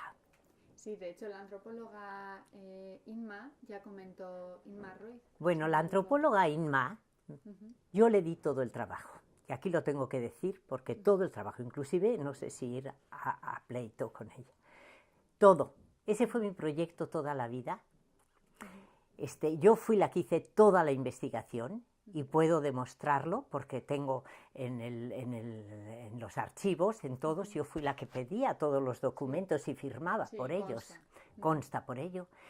Yo le hice, que ahí lo tengo, ¿cómo se llama? Una cronología de todos los datos encontrados, que son 200 páginas, una síntesis de todo ello, que fue el andamiaje de la novela, Sí, Manuela. Sí. Yo quise hacer un trabajo de investigación antropológico, el gobierno vasco no nos apoyó económicamente y entonces ella me propuso hacer una novela, pero yo siempre consideré que era un equipo de dos. Uh-huh. Y se quedó en un equipo de uno. Se quedó en un equipo de uno. Y la verdad es algo que me sigue doliendo, porque ha sido mi proyecto siempre. Uh-huh. Y yo iba juntando datos y a México fue conmigo. Y estuvo en la casa de mi pareja viviendo. Y la llevamos a San Miguel de Allende. Yo le pagué la primera semana de estancia, la segunda no, pero yo la introduje con la historiadora de San Miguel también, y con Maruja. Y los datos que ella tiene de San Miguel, que dice que buscó ella, se los dio esta historiadora. Fue al archivo, sacó 3 fotografías y eso es todo. Porque la verdad... Es verdad, así es y no estoy diciendo ninguna mentira. Y inclusive te digo que me estoy proponiendo, no sé qué voy a... Me va a publicar ahorita la Diputación un artículo solamente sobre migración, porque al ser novela había que buscar un personaje que fuera para la novela. Entonces buscamos a Manuela, la busqué yo, es más, la encontró mi pareja. Y él me dijo, oye, existe esta mujer. Le dije, oye, qué interesante. Entonces seguí investigando sobre ella. Todo el pleito de Valladolid, de la Cancillería de Valladolid, lo mandé pedir yo y lo transcribí todo y se lo di en distintas etapas, porque era difícil de entender. Todo. La novela, yo fui la que le propuse que empezara por la muerte de Manuela. Inclusive en la estructura de la novela, el final le dije, quita estas cosas, pon estas otras, porque hasta entonces éramos un equipo. Y luego ya decidió, cuando fuimos a presentarla, que no era novela histórica. Le dije, oye, a mí no me digas eso, por favor. Es una novela histórica y biográfica, porque todos los hechos son reales. Basados en documentación. Ahí las tengo todas, cajas, te las puedo presentar ahorita. Entonces, bueno, no pensaba sacar este tema, pero pues ha salido y... Cambio de página, grabando, sí. Sí, ya una vez que regresó a Bilbao, continuó con las investigaciones. Su hijo ya estudió para ser veterinario. Su hija también estudió, dijo que se encontraba feliz después estudiando la carrera. En la carrera estuvo muy contenta, estudió comunicación audiovisual. Y estuvo muy contenta. Y ahora, pues, está contenta, pero también te puedo decir que es un poco inadaptada, que ha continuado con una inadaptación, sí. Eso permanece. Y entonces, yo creo que ella sí se iría a México, Además, es a México, no es a Estados Unidos, es a México donde le gustaría volver. No sé al final qué haga. ¿Y ahora usted tiene intención de regresar a México temporalmente o...? Pues sí. Quiero pasar muchas temporadas más grandes allá.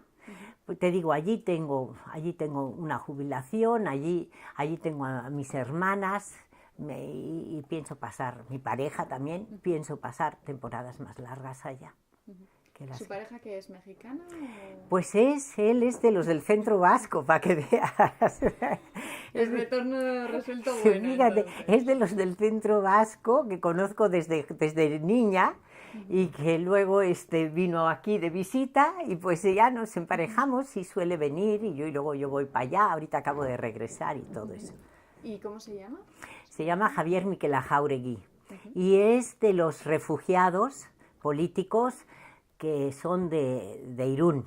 Había un grupo muy fuerte de iruneses allá. ¿Y cuándo retomó más o menos el contacto ya con el Centro Vasco? ¿Ya una vez que...? Pues realmente a través de él, de Javier, de mi pareja, y también a través de Maitena, que Maitena nunca dejó el contacto con el Centro Vasco, mi amiga, y entonces a veces me dice, ay, vete, que hay tal evento, que va a pasar tal cosa, pero ya no, bueno, es que también ya no estamos, ya no está la gente también. Todo ha cambiado, no sé cómo explicarte. Ahora, del 80 al 82 que estuve viviendo en México, llevé a mis hijos al Centro Vasco. Ay, esto no te lo he dicho. Sí los llevé, claro. Estuvieron yendo, yo estuve tomando clases de euskera con John Luisa primero y después con el marido de Joyes, que nos daba clase de euskera. Inclusive él se quejaba de que estaba vendiendo bienes raíces y que no era lo suyo, que él era profesor de filosofía y que añoraba la vida esta. Y entonces yo fui a antropología y le dije, vamos a ver si te conseguimos una clase que des de profesor de antropología en antropología. Y estaba entonces de jefa de personal de antropología Gloria Ortiz, que había sido compañera mía, y entonces le dije, oye Gloria, vamos a buscarle un trabajo a este. Me dijo, siendo vasco le buscamos. Y le dio hasta un programa que debía él de llenar para las clases. Pero a él no le interesó porque me dijo, es que aquí casi todo es filosofía marxista y yo si voy a dar filosofía tengo que dar mucho más, todo, de todo un poco, me dijo. Y entonces no, yo creo que lo más que nada, yo creo que no quiso involucrarse en cosas políticas o yo creo que por ahí fueron los tiros más. Yo me marché a Estados Unidos y ya no supe qué fue de él, porque fue justo en ese cambio a Estados Unidos. Y ahora que ya piensa pasar temporadas más largas, ¿qué piensa? ¿Repartir el año entre México y el País Vasco? Sí, sí pienso. ¿Regresar temporalmente? No, pienso repartir el tiempo entre Euskadi y México. Porque su marido, su actual pareja ha solido venir a... Viene, sí viene, suele venir, sí. Sí viene, sí. Y respecto un poco pues al Centro Vasco y así, ahora ¿cómo ve la situación del Centro Vasco de México? ¿Ha visto que ha habido cambios desde que entró a participar en actividades como el baile así hasta ahora? Yo creo que sí, que ha cambiado muchísimo. Mira, en principio, esa época que a mí me tocó vivir allá, era una época dorada en la que había muchísima gente de aquí, recién llegada, con hijos jóvenes, que todos iban al Centro Vasco. Había mucha participación de gente que vivía todavía del recuerdo de esto. Y entonces era muy rica la participación. Pero luego los nietos de aquellos ya no les interesa, ya son mexicanos. Bueno, serán vascos, pero ya ejercen como mexicanos. Es más, el nieto de John Luisa es el que dirige ahora el equipo del América. Y que sale en la televisión todo el día y lo ves y yo digo, ay, es el nieto de John, parece mentira. Pues sí, ya es otra mentalidad, la gente ya no participa tanto en el Centro Vasco. Van unas cuantas señoras, hay también los del Atleti, esos también. Que mi hermana forma parte del equipo, se va hasta con el león y se va vestida del Atleti. Bueno, yo no sé. ¿Cuál de sus hermanas? La pequeña, Lupita. Ella, pues ella forma parte, está casada con un navarro además, que es de la Ribera y que no es muy proclive a todas estas cosas, pero que va a todo lo lleva. Bueno, pues sí, el caso es que ellos participan. Eso también creo que esa actividad está muy bien en el Centro Vasco, pero luego las fiestas como San Ignacio, que siempre se ha festejado, y pues no sé, algún otro evento por ahí, pero yo creo que ha decaído mucho. Realmente los que creo que participan más ahora son los navarros. Sí, los navarros han seguido yendo, mucha gente del Bastán y todo esto, y entonces ellos yo creo que son los que han mantenido más. Es la idea que yo tengo, ¿eh? Bueno, en este momento está yendo mucha gente también por falta de trabajo aquí, que se han desplazado para México y que quizás vuelvan a darle una vida al Centro Vasco, no lo sé.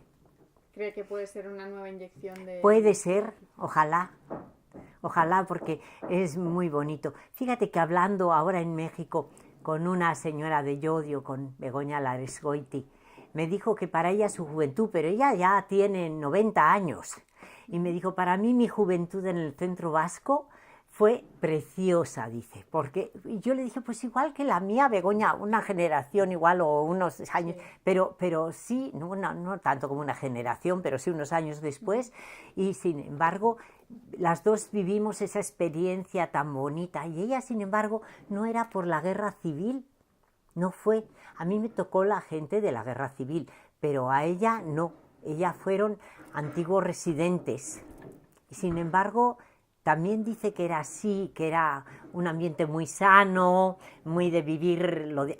Es que allí hemos vivido más lo vasco que acá, mucho más, eso es verdad. Es verdad, es más cuando yo venía aquí y llevaba a mis hijos, trataba de llevarlos a los pueblos, a fiestas vascas y que vean y qué tal. Y yo decía, pero si no hay nada, no, yo no veo que haya aquí mucha cosa. No, había mucho más allí en cuestión. Quizás porque todo también está mucho Más concentrado. igual sí, y lo vivíamos intensamente, ¿no? Yo aquí sentía que no. Las mismas fiestas de Bilbao. Tú dime quién ves bailando. Y nada, es una cosa que a mí a veces me pone hasta de genio. Todavía yo en la última fiesta estuve con mis amigas bailando triquitricias y cosas que tocaban, que acabé agotadísima. Dije, ay, Dios mío, ya no estamos para estos trotes. Pero sí, porque te da gusto revivir eso. Sí, y ya no lo ves mucho. ¿Y alguna vez se ha sentido quizás marginada por...? Pues te voy a decir, allí en México siempre consideraron que era española, te dicen, ¿no? Que yo decía, pues no soy. Entonces, ¿cómo se llama? En antropología hasta me llamaban la lanzallamas, porque me volvía combativa y todo, ¿no? Y yo decía, no, ¿qué voy a hacer? No sé. Y mi hermana Lupita de chiquita le preguntaba en el colegio, ¿de dónde eres? Y como no sabía decir Euskadi, decía, yo soy de donde es Juanito. Juanito era Juanito Beistegui, y entonces venían donde mí, me decían, oye, ¿quién es Juanito? Y yo decía, debe ser Juanito Beistegui. ¿Y de dónde es? Y entonces yo ya les decía, ¿no? Porque ella era chiquita y no sabía, pero siempre explicaba eso. Pero sí es cierto que tienden a considerarte que eres de fuera. Igual que aquí, a mí me consideran que soy mexicana. Muchísima gente. Y también te tengo que reconocer que yo me llevo bien con la gente de aquí, pero mis amigas son las de allá. Porque tenemos otra forma de ver las cosas y de enfocarlas y otras vivencias sobre todo. Pero que sí es cierto, yo suelo decir que yo soy de raíces vascas y que culturalmente soy mexicana. Porque lo creo que sí, en muchísimas cosas. Entonces, sí, es verdad que a la mera hora te sientes que no eres ni de aquí ni de allá, que eres de los dos sitios. Es más, a mí me preguntan y digo que vasco-mexicana, pero no, me dicen eso no existe. Y digo, pues sí existe porque yo soy. Sí, pues sí. ¿Y sus amistades entonces son la mayoría mexicanas? Todas. ¿Mexicanas de raíces vascas o mexicanas? Mexicanas de raíces vascas.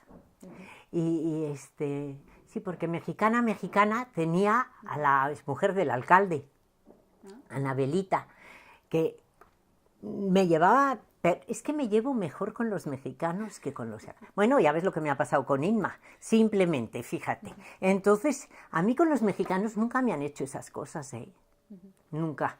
Y no sé, o me entiendo mejor, o yo qué sé. Yo pensaba que Inma era mi amiga y mira. Y mirando un poco hacia atrás, hacia la experiencia que ha supuesto emigrar, ¿qué cree que le ha supuesto en su vida el hecho de haber emigrado ya desde pequeña? Yo creo que es una gran riqueza. Yo lo considero como algo totalmente positivo. Es más, Javier, mi pareja, que él lo veía como algo traumático, porque su familia pues siempre lo vio como algo traumático. Yo le he hecho ver que no es cierto. Le digo, pero si vosotros, todos con unas carreras maravillosas, con un porvenir, eso allí igual no hubieras pasado, Eso por un lado. Y luego México te admite. Igual luego hay resquemores entre la gente y así puede que sí. Pero tú te sientes admitido y querido. Y entonces, pues te sientes muy bien. Sí es cierto que dicen, a mí me tomaban el pelo mis amigos de antropología, lanzallamas, ya vais ahí y traeréis y iréis, como si estaban hablando en el siglo XVI, yo no sé qué inventos se hacían de lenguajes y siempre me tomaban el pelo. Es verdad, pero con cariño, no era nada, no era despectivo, ni a malas, ni nada de eso, no, eso no. Y aquí, yo siento que aquí la gente, pues eso, que me ve como de fuera. Y te digo, y me entiendo mucho mejor, inclusive con los mexicanos, sí, es verdad, ¿eh? Es verdad. O con gente que ha vivido allá. Vale, pues muy bien. Yo aquí voy a dar por finalizada la entrevista. Si quiere añadir algo más o cree que habría alguna cosa que... No, yo creo cree que he se hablado quedó en el demasiado, tintero. inclusive. Vale, pues muchísimas gracias entonces. Gracias a vosotros.